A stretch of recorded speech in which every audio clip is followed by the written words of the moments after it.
Hello mga boss, no? Magandang hapon sa inyong lahat. Ito nga pala si Boss TV at nandito tayo ngayon sa isang lugar na maraming mga nakatanim na palay.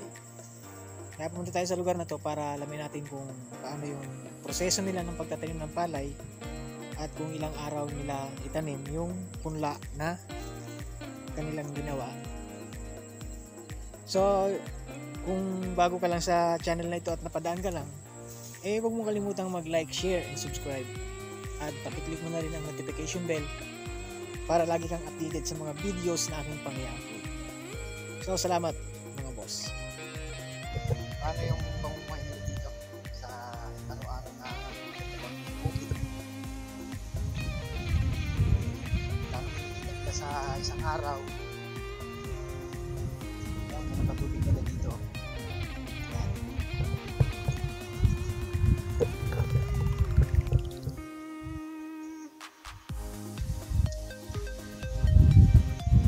Masyadong magandang maganda yung mga tanawin dito. Makikita naman natin. Halos puro palayan. Yan ang kinabubuhay ng mga tao dito sa pagpapalay.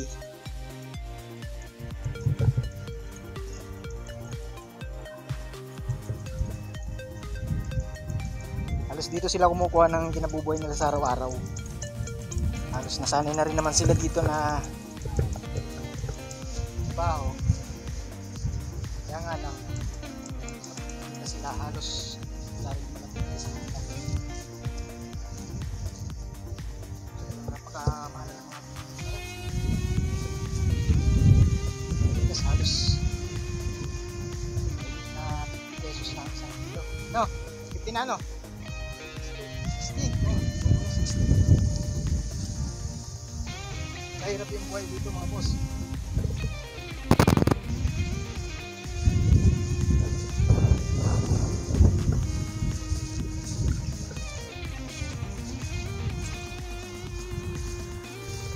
Halos makikita dito puro palay, walang mga bahay.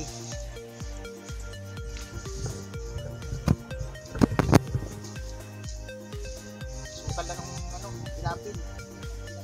Daanan. Ilapid.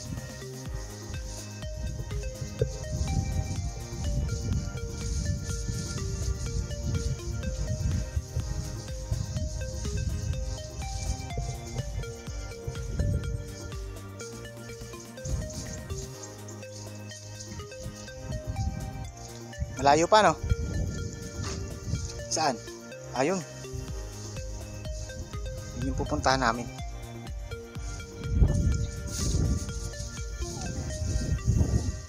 Lukan na yun mga boss. Yun ang pupuntahan namin.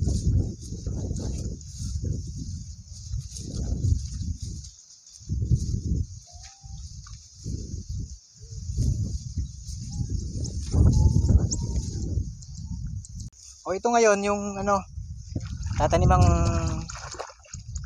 palayan kasi nahuli to, nasira pala yung dam dito nasira ba yung dam? Ilang ilang buwan nasira. Kaya nahuli to, tsaka malaking perwisyo yung pagkasira ng dam kasi sa dam lang kumukuha ng tubig yung mga tao para makapagpatakbo dito sa bukid nila. Ganun kahirap ang buhay ngayon dito sa lugar na to. Madalang yung trabaho na trabaho ng mga tao sa araw-araw.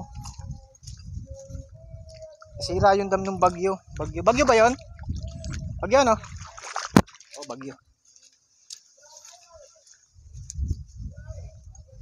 Ito mga boss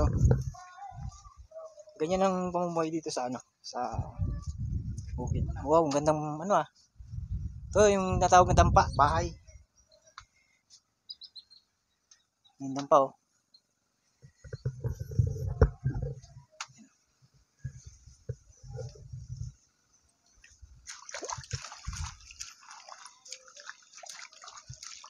yung mga boss ayun yung palay, yung tinatawag na dalakdak, yan ang pananim dito. Yan yung palay na yan.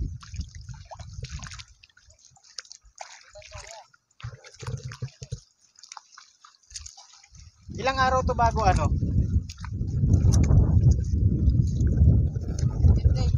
Ilang araw to bago itanim?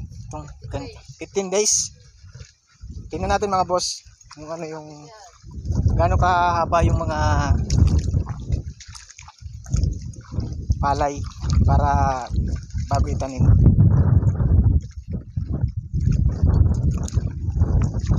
Ito. Yan mga boss, yun yung binhi niya, yung binhi ng palay. Mga ilang sako yan? Isang sako. Tapos ilang buwan bago siya itanim? Basta 15 days may tatanim ka. 15 days. Yun mga boss. Ganyan pala yung pag-ano ng palay. Pupunla. Pupunla. Sobra ba naman ang mahal ng mga bilihin ngayon, pati bigas talagang halos kailangan may supply tayo ng bigas dito eh. So, nandito tayo ngayon sa yung mga ilang to bago taniman itong gantong lugar. Ito. Mahaba na yun eh. Bukas, tanim mo na ito.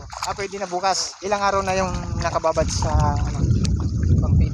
Mahigit ng 15 ano yun. 10 days. Ganun pala. Ganun katagal siya. 15 days. Bali, mahigit 2 linggo mga boss. Ayun ang ginagamit dito, pandurog ng lupa. Yan. Yung ano na yan.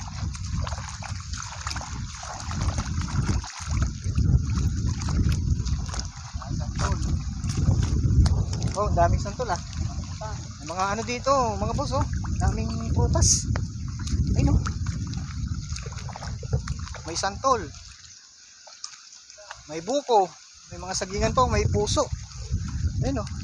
Malunggay. Marami para dito magugulay mga boss.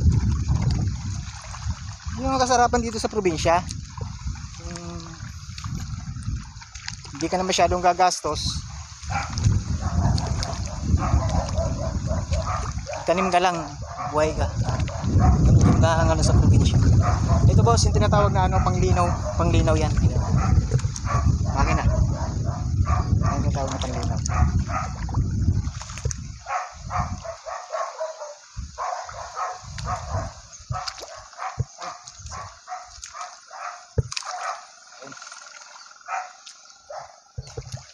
Lain na yung narating natin, doon tayo nanggaling oh. Doon, sa lugar na yun.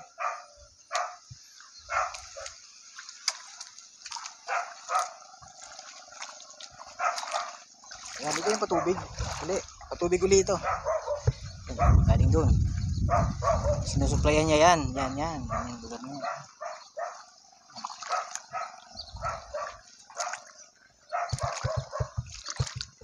Ayan o, bukas itatanim na yun. Kailan tanim dito? Bukas. Sa isang araw. Sa? Isang araw, kinakalang ka na. Ayun. Ito natin o.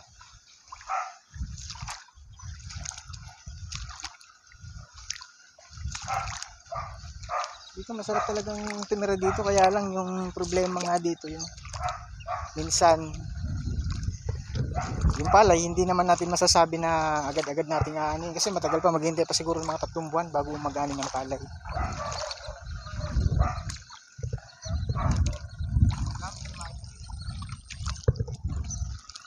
Ito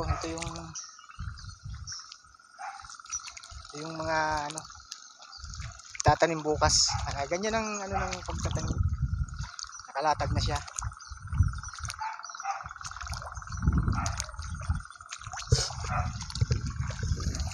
Ayan boss, mga boss. Ayun oh, hinog na mangga. Ayun mangga no. May mangga pa rin pala ngayon dito.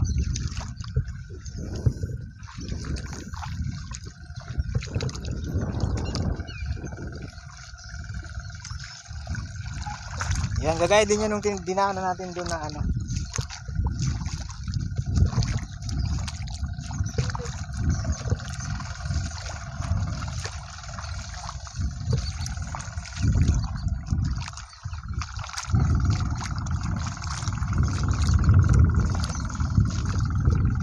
na tayo boss sa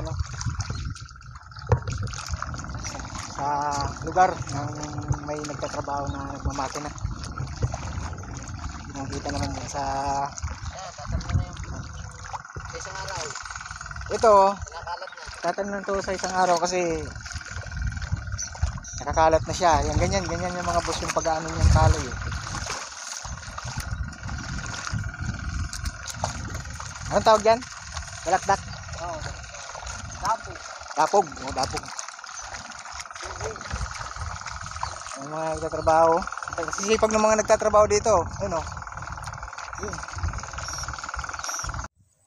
So yun nga mga boss, no.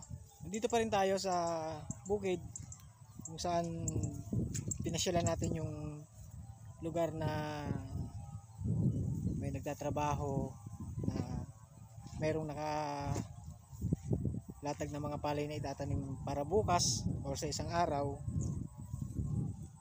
Doon yun sa lugar na yun.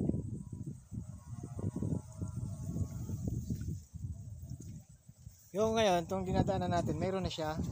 Ito yung bali yung mga ano boss, yung mga naunang itinanim na palay. Yan, kasi hindi nagkasabay-sabay. Gawa nga nung nasira yung dam. Bali nagkaroon ng problema. Yan. No, isipin no, ang hirap ng buhay ng halos puro sa bukid lang. Hindi naman natin inaano kasi dun, sa bukid kasi mga boss, dito tayo kumukuha ng ano, pagkain natin para magkaroon tayo ng bigas.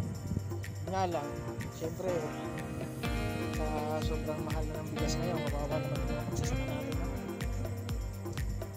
Hihintayin pa nila kung kailan mumunga yung palay, halos yung buwan siguro yan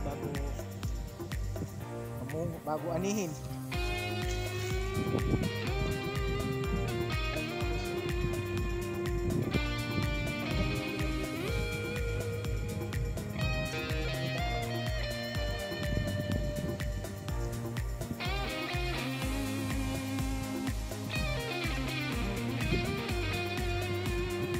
Ayan, halos siguro itong lugar na ito mga boss ay magsasabay-sabay na ito ng amin kasi halos kapara sila ng paglaki.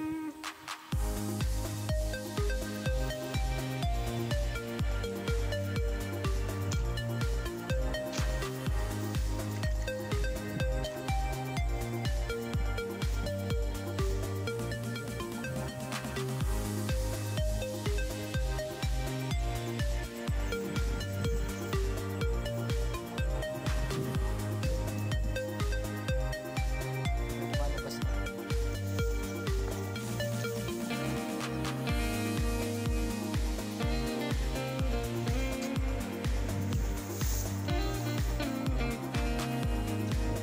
Tapos pauwi na tayo. Tama natin araw talim yung palay pag nagkagawa sa punta halos 15 days bago siya itanim. Hindi na siya, mula na siya sa pagkabulay. Ito yung ano pala nito, pagkana ng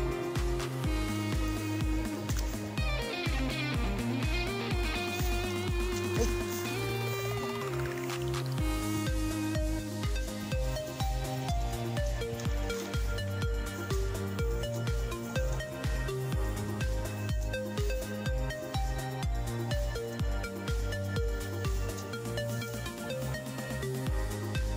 Yun na mga boss, no? Sana pakisupport nyo ako sa bagong YouTube channel, Boss TV. Lagi kayong mayroong mapapanood sa akin na mga videos na papupulot na natin ng aral. So, sana naman kung mabadaan ko sa channel ko ito ay pakisubscribe nyo na rin yung channel ko, i-like, i-share nyo na rin. Maraming salamat mga boss. See you on the next